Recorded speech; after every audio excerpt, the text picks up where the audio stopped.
All right, you primitive screwheads, listen up. Well, I got a burr in my saddle. We talk, you listen. Somebody that's going to take an innocent life is not mentally insane? You know them. Time to nut up or shut up. You love to hate them. It's the Denton and Sasquatch Show. Can I bring my AR15 next time? Sure. Yes. This place is half talk show, half weird daycare. I love it. You can't handle the truth. Hello and welcome once again to the Denton and Sasquatch Show, coming to you from both California and Alabama. My name is Sasquatch. I reside in California. His name is Denton. He resides in Alabama. And somehow, through the miracle of modern technology, we come together and we talk to you. Yes, we do. And right off the bat, because I don't have much to say today, I would like to point out the fact that... I doubt that. If you want to contact us, you can contact us through dentonandsasshow@gmail.com. That's dentonandsasshow@gmail.com. My name is spelled D-E-N-T-O-N. And Sass is S-A-S. Real easy. Yeah. Now, if you want to go hang out where we hang out all the time, because we don't seem to have lives, there's a little site called prepperforms.net. That's prepperforms.net. Obviously, we're preparing for the end times. And if you listen to our show regularly, you know why it's going to end soon. I think I've covered everything there. Anything else? No, I think that's about it. Okay, let's drive on. All right. Well, I'm going to preface this whole show by saying that I'm a little pissed off tonight. Am I allowed to say that? Sure. Okay. Sass is pissed off. Suppose it's better than being pissed on, but yes, I'm pissed off. Well, now we're all your counselors. So, Sass, tell us about your problem. I know. I probably shouldn't tell any problems on the air because I'll be red flagged. No. Okay. Last week or so, I told everybody, because, that's what we do. We share here, that I jammed my toe, stubbed my toe on the side of the couch, right? Yeah. Well, it's not healed. So I'm going tomorrow to have it x-rayed. You broke it. So, I'm sure of that. At the very least, fractured it or dislocated it. It's something, because it's jacked up. So, yeah, I'm in immense pain. But anyway, that's not what the story I want to tell. So I have... That's like a side story there? It is a side story. I'm as bad as a woman when it comes to tell stories sometimes.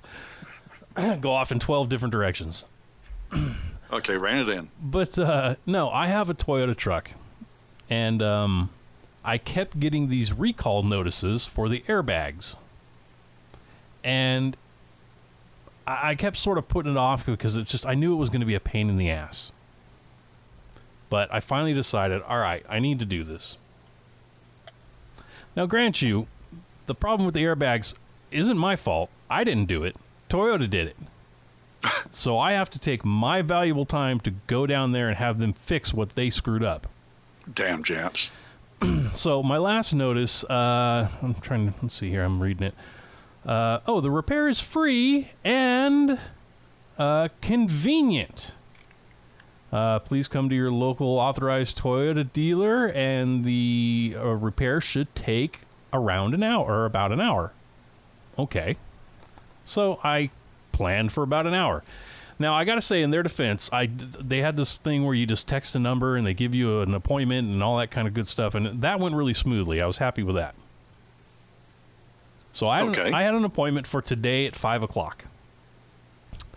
So I hop in my truck and I drive down there, and the guy takes me into his little, shack where they ride everything up. Mm-hmm. And he's like, all right, just need your keys. Gave him my keys, and he's all right, well, we'll get you the shuttle so you can go back home. I'm like, wait a second. The notice that I got said that it only takes about an hour. And he goes, oh, no. No, it takes about 2 to 3 hours. And I said, well, how do you feel about that? Yeah. I said, well, it's nice that they lie to you to get you in here. And he's like, oh, well, I'm sorry, sir, about the information, but that's incorrect because it's got to be done by a certified blah, blah, blah, blah, blah, blah, so all this crap. So I said, fine. Where's the shuttle? Whoa. What? It's got to be done by a certified Toyota mechanic. Well, one that's certified to work on the airbags. And that makes it do they have people who are not certified? I guess so. The oil change guys? I don't know. So I said, all right, fine, whatever. Where's this shuttle? So it says, oh, well, okay, you go in that door right there and just walk down the hall to our waiting room, and the shuttle driver will come in and get you. All right, fine. I go in there. 15 minutes goes by. 30 minutes goes by. 45 minutes goes by. So finally I'm pissed enough. I go out and I go to the guy and I'm like, hey, what's the deal with the shuttle?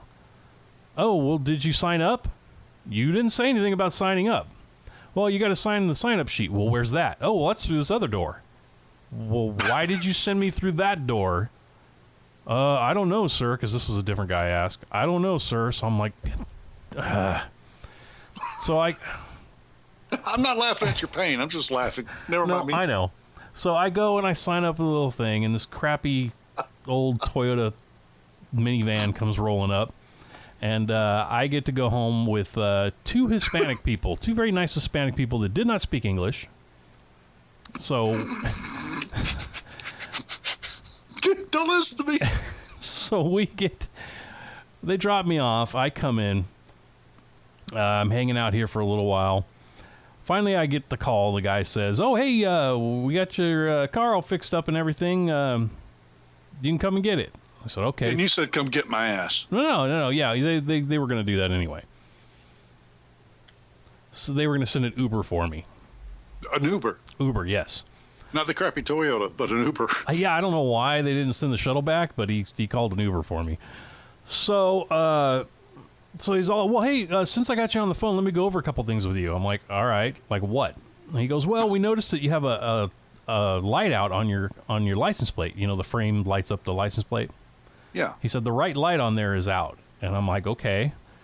And he's all, well, I just wanted to bring that to your attention. And I'm thinking, okay, I've gone through all this crap, and you couldn't put a little light in there for me? But whatever, no big deal. He goes, oh, and yeah, we while we were doing our inspection, we noticed that it looks like it's about time for your plugs to be changed, and it looks like your timing belt is about that time, and this and that. And he lists off 5 or 6 things that all were going to be pretty expensive. And he goes, so would you like to get those done while you got it here? And I said, no, I don't want to get them done while I got it there. What would you like? What year is your truck? 2003. Okay. And he says, well, would you at least like a quote? And I said, no, I don't want your damn quote. Oh, okay, sir. Well, your car's ready to pick up. So I go down there, pick up my truck. Whole process took, I don't know, 4 or 5 hours now from start to finish. So I'm a little perturbed today. Well, if I can make you feel better, or if I can commiserate with you. Please do. I have a 2016 Ford Escape. I call it an Escapade. All right. So I bought this car because, well, it all started when I sold my 1999 Ford Taurus, which was the best car I ever had, and I never should have sold it, but I did, and I bought a Honda Element, which I got tired of making payments, and I sold it and bought a 2001 Ford Taurus. And I was really disgruntled with it because it wasn't the 99. And so I bought a 2016 Ford Escape. I don't even have 40,000 miles in this thing. I don't think I have 30,000 miles. I've had the, I don't know if you're familiar with the Escape. It's like a SUV, but smaller. Yeah. Well, the hatch, you don't open it with your hand. You can't. You better not, because you'll damage the strut. Because you use your key fob to make it beep, beep, beep, open itself. All right. Those things go out. The first one went out in 17,000 miles. At best, at most, it's 17,000 miles. This one already is acting foolish. Sometimes it works, sometimes it doesn't. Now, when you take it to the Ford dealership, guess what? It works perfectly, like a charm. Okay, but when you're at Walmart or Publix, you're looking like some kind of idiot with Tourette's, banging on your damn hatch and cussing like a sailor trying to get the damn thing open. Now, and as a matter of fact, I think I've mentioned this before on the show. Now, I'm coming back from Dothan. It's about 20 miles of hell on a 4-lane because people don't know how to drive. And I start out wanting to do the speed limit or maybe a couple of miles an hour slower. But by the time I'm getting towards my town, I'm driving at 90 miles an hour, cutting people off, screaming at everybody because, you know how it is nowadays. Oh, yeah. Anyway, I stop and I get gas on the outskirts of town, and I get back on the highway, and the steering wheel is not turning properly. It's stiff. You know what I'm saying? That could be an issue. Thick. No, it's not me. It's not me. It's a little thick feeling, and the speedometer is not working, and the trip information is all dash.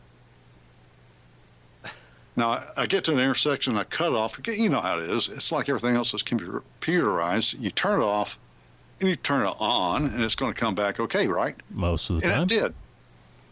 And then the green light gives me the go-ahead, and so I go, and as I pick up speed, everything goes stupid again. Okay, so I get home, I get all the groceries out of the car. That's my job. I get all the stuff out of the car, and then the wife puts everything up.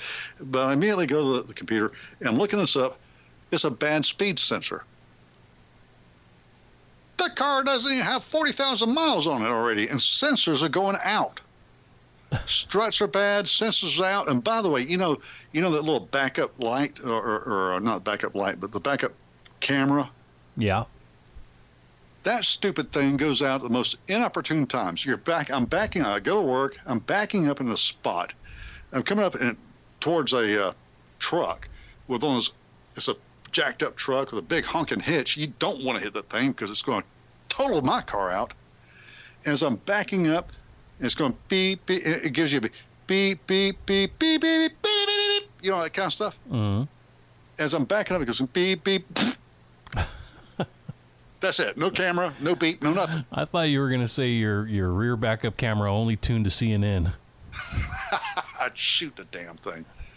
So, yeah, I don't care if it's Toyota, Ford, whatever. Nobody cares anymore. Everybody's got crap. And you know why? Why? Well, I don't know. I was hoping you'd have the answer. Make the show go a lot smoother because I don't have the answer. Well, funny you mentioned the backup camera because Hot Nursey has one of those on her car, and I've never had one in my car because my truck doesn't have one. And every time I drive her car and I go to back up, I turn and look either over my shoulder or in the rearview mirrors, and she always goes, "Why don't you use the camera? That's what it's there for." And I said, "Because I can do it on my own. I got 2 eyes. I don't need a camera telling me." My wife does the same thing. By the time we get back home, I'm frazzled because people are stupid. And I combat park. I pull into the driveway every time. And I'm looking at the house in my side view. I know where the posts are, for the carport. And that's what I'm gauging for. And I pull back. I miss the poles and the side view mirrors by about 3 inches every time. It's clockwork. And I hear the beep, beep, beep, beep, beep. And it tells me to stop. I want to hit the daggum grill. And the wife always says, "Why don't you use the backup camera?" Because I can't see the pole with the backup camera. I know what I'm doing. Don't tell me what to do. Have you ever done this? I do this every day. Beautiful. Anyway, cars suck, but they're glorious. We're Americans. We love our cars, even when we're pissed off at them. Well, you know what else sucks? What? Probably where you live. Okay, why? All right, well, not where you live, but no. Business Insider compiled a list using census data from 1,000 cities, taking into consideration the following things: population change, percentage of people working, median household income, percentage of people without health care, median commute times, number of people living in poverty. And they came up with a list of the most miserable cities in the U.S. Baltimore. No, actually. Really?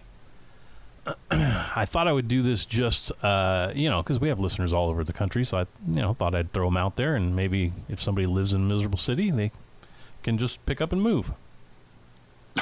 It's just as easy as that. Yeah, well, they did the, let's see, I think they did the top 50. But anyway, I got the top 5 here.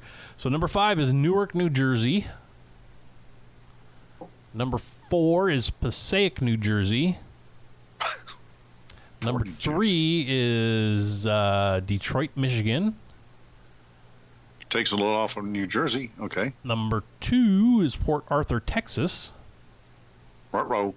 Don't mess with Texas. And number 1 most miserable city in the U.S., Gary, Indiana. Gary, Indiana? Yep. Indiana? Yep.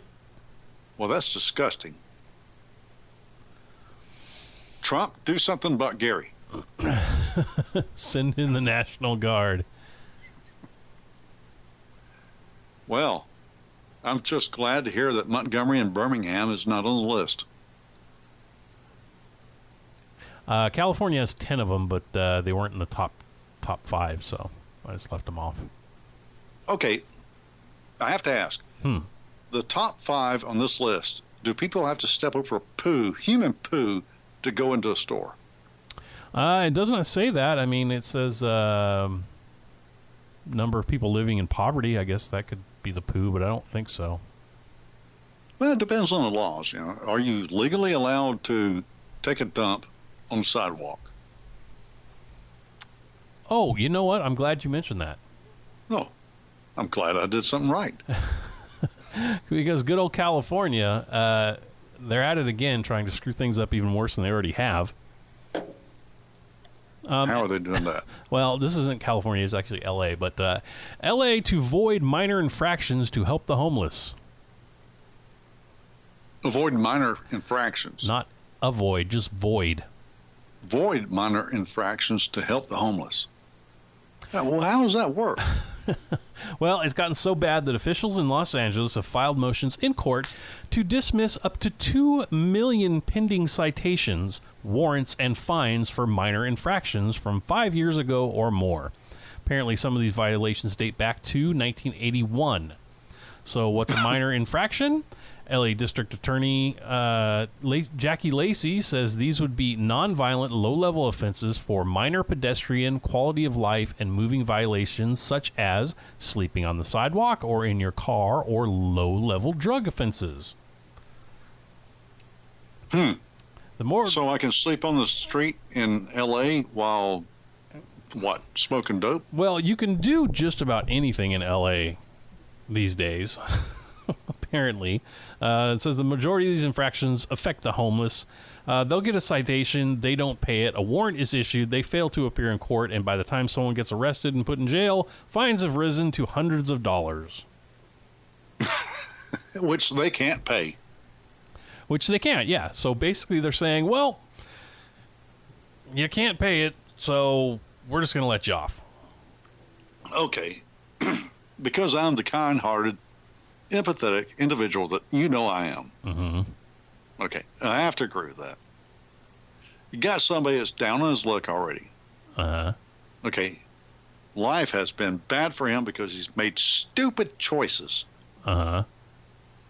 Now, he's sleeping on the street, heroin needle in his arm, and here comes a cop. Well, what do we have here? You, get on your feet. Get on your feet. Come on, I'm taking you to jail. You're going to pay a fine. But I don't have a job. That's not my problem. You must go to jail. Well, what good is that? Really, I mean...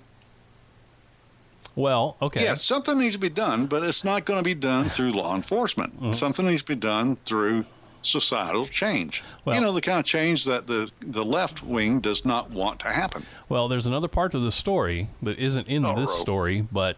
No, we used to have a thing here called Prop 47. Mm-hmm. What's that? And what Prop 47 did was when you got arrested for drug offenses, you had 2 choices. Go to jail or go to rehab. Rehab doesn't work if you don't want to be rehabilitated. Well, I agree with that, but at least to start. Well, yeah, they'll know all the answers to the questions the next time they go to rehab. And at least that person is off the street for, 6 to 8 weeks while they're getting this fake rehab. Yeah, but you're paying for it. It's better than walking over feces. Well, it could be, or it could be like Our content advisor, Bill, would suggest put 55-gallon drums of heroin and cocaine on every street corner in every major city in America.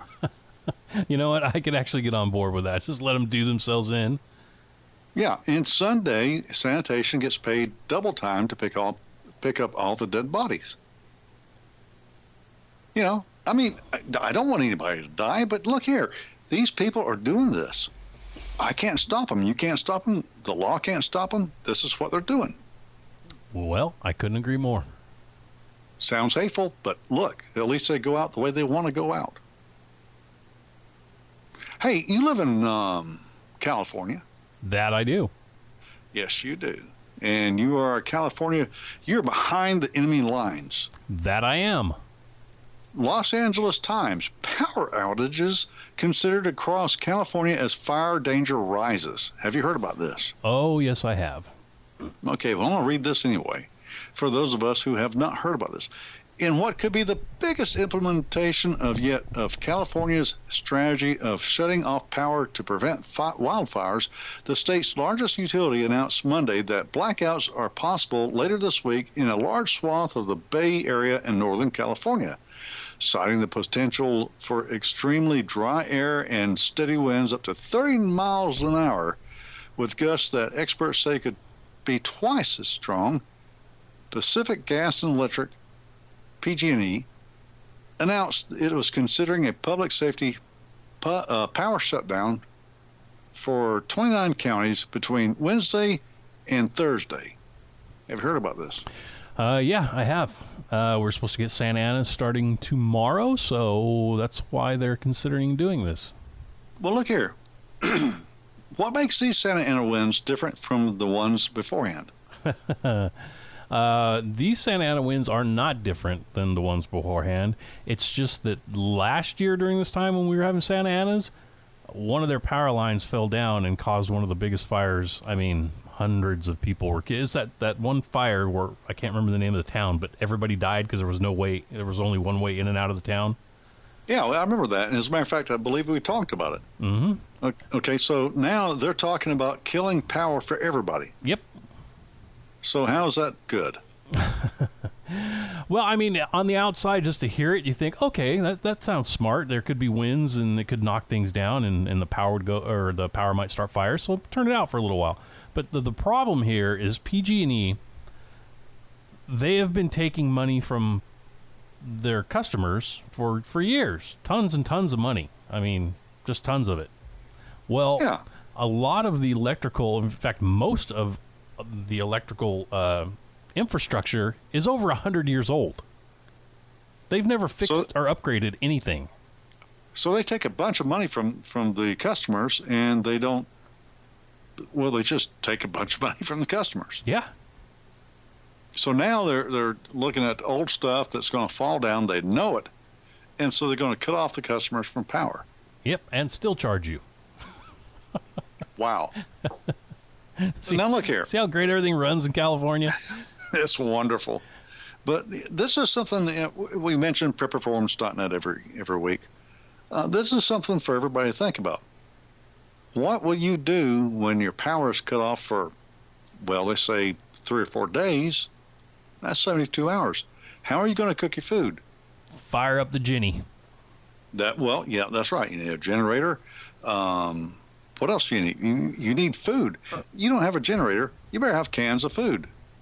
In other words, think about what will happen if life is disrupted for 72, maybe a week. Well, yeah. What happens if your life is disrupted for a week? You're going to lose all the Haagen-Dazs in the freezer. Oh, no. But it can be replaced. So, yeah, it's kind of funny because where I work at, the water went down. Somebody complained about a foul smell in the water, and they tested the water, and they said, oh, crap, something's wrong with the water. Mm-hmm. And they went and they found that a water main was broken. Mm-hmm. Now, you think, well, that's no big deal. Actually, it is because contaminants gets in the water. Mm-hmm. Okay, and I was driving past a smoke area, going a smoking area. You only can smoke in designated spots. And somebody waved me down and said, "Hey, do you need ice?" "What? Do you need ice?" "No." "Does anybody in your department need ice?" "No." "Why?" "Because somebody brought me several bags of ice. We can't use the water right now." "Oh, well, that's fine, but why do I need ice?" "Well, keep your whatever cool." "Well, no, I don't need ice." "Do you need water?" "Because they have water in supply." Where I work out, you go to supply to get parts and everything, and they have cases of water there. I said, "No, I don't need water." "Why?" "Well, because, we can't use the water out of the faucets." I said, "Gee, so Pete, people,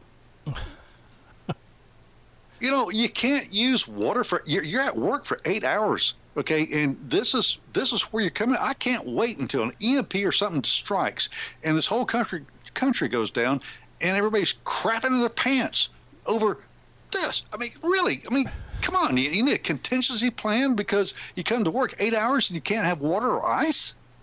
Oh, trust me. At work every day, I think to myself, how do you people get out of bed and tie your shoes in the morning? No kidding. Because they're morons. morons. You know what? I'm leaving. Yeah, thanks. I don't need ice. I'm going to get a cup of coffee somewhere. What? You can't have coffee because you have to have water for coffee. And then I crap my pants. What? No coffee? There's no coffee? And work wifey looks at me with just casual looks over and says, "What is that about contingency plan?" Maybe we should have called this show the story show, because I got one for you. Okay. Not too long ago, in fact, maybe 3 weeks, a month ago, we had a main sewer blockage at one of our sites. Oh, that's bad. Yeah. So I'm running around. Well, okay, the way we found out about this is, how all the bathrooms have a floor drain on it? Yeah. Well, poop started coming out of the floor drains. Oh, crap. Yeah. In fact, it started backing up into the sinks, like in the break room and things like that. Like it was bubbling out of the sink. So I'm running around like a madman trying to track down this blockage, and one of the ladies comes up, and I mean, there's 2 inches of water in every bathroom. Well, not just water, but poop water, gray water. Oh, yeah. And she comes up and she's like, she's all angry. "Well, what are we supposed to do about using the bathroom?" So I opened the door to the bathroom and I said, "Have at it."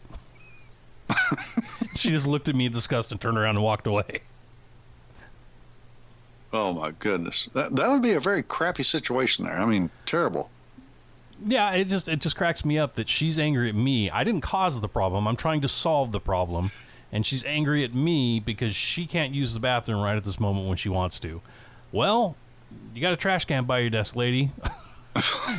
Yeah, but you're management. Yeah, so? You're supposed to figure out all this crap. Yeah, well, I'm a blithering idiot until they need something. And then I'm supposed to have Because all... you're management. Yes, I'm supposed to have all the answers. Yeah. All right. Let's Well, get back on track. Conversation we just had. Yes. Where are we at?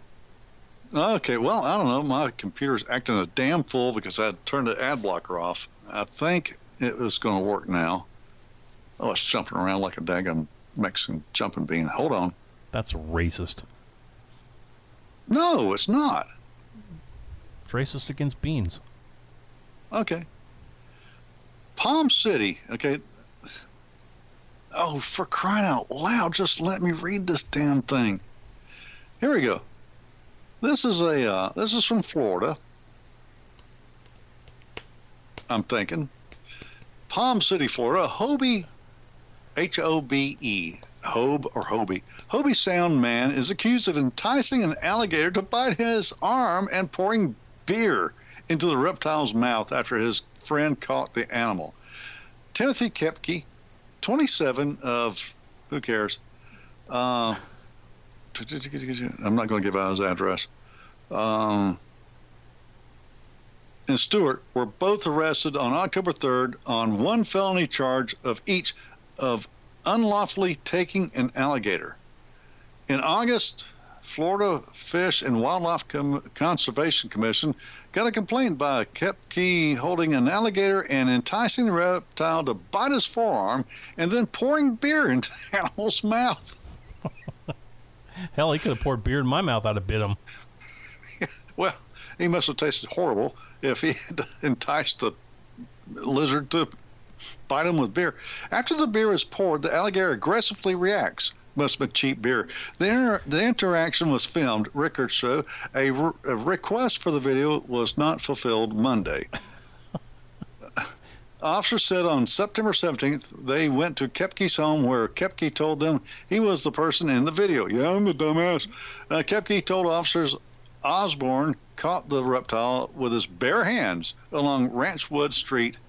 After Osborne caught the alligator, Kepke told officers he enticed it to bite him and then poured beer into the alligator's mouth. The pair then released the alligator alive. Okay, Kepke was told officer. Kepke also told officers that he had a couple of beers himself, but wasn't drunk when the incident happened. You know, because sober people always pour beer in an alligator's mouth and try to get the alligator to bite his arm. That's everybody. Haven't you done that? Oh, yeah. Okay, that's just crazy. Well, the world's gone crazy. I do believe we are playing a round of Top This. Okay, top it. Good luck. Okay, so on this side of the competition, a guy tried to get an alligator to bite his freaking arm and then poured beer into the alligator's mouth. All right, and on this side, I hate to do this to you, Arizona, but this one belongs to you. You got to own it. Phoenix man is in critical condition after he shot himself in the face while firing shots into his ceiling. Police say before we get judgmental here, what did the ceiling do? Well, I don't think it was quite the ceiling that he was angry at. Police say the man, who they did not identify, was angry with his upstairs neighbors for making too much noise and confronted them. He banged on their door but was forced to return to his apartment when they didn't answer. His neighbors told KNX-TV that they weren't being loud, they were just getting ready for bed when he tried to confront them. They say that he pounded so hard on the door that it left a dent underneath the peephole. Once he was back inside of his own apartment, he grabbed a handgun and started shooting into the ceiling. Police say he fired multiple shots and that his final shot struck him in the face. He was rushed to the hospital where he is listed in critical condition. Nobody else was injured as a result of the shooting. Now for the best line of the story. His neighbors say they are trying to find a new place to live as a result of the shooting. Finally, some peace and quiet. Well, duh. Well, yeah, because, people, I understand that. I can't stand noise. When it's time for bed or whatever, I'm in my house. I want tranquility. Okay, usually people who are getting ready for bed aren't tranquil. Or are tranquil, excuse me. So the people upstairs are lying. The idiot downstairs is, like I said, an idiot. He shot himself. Bless his heart. But you know what? I bet right now he's getting a good night's sleep with drugs. Probably. My goodness. Oh, my goodness. How long have we been doing this? 33 minutes. Okay. You know what? This is not a bad show. You have any more stories?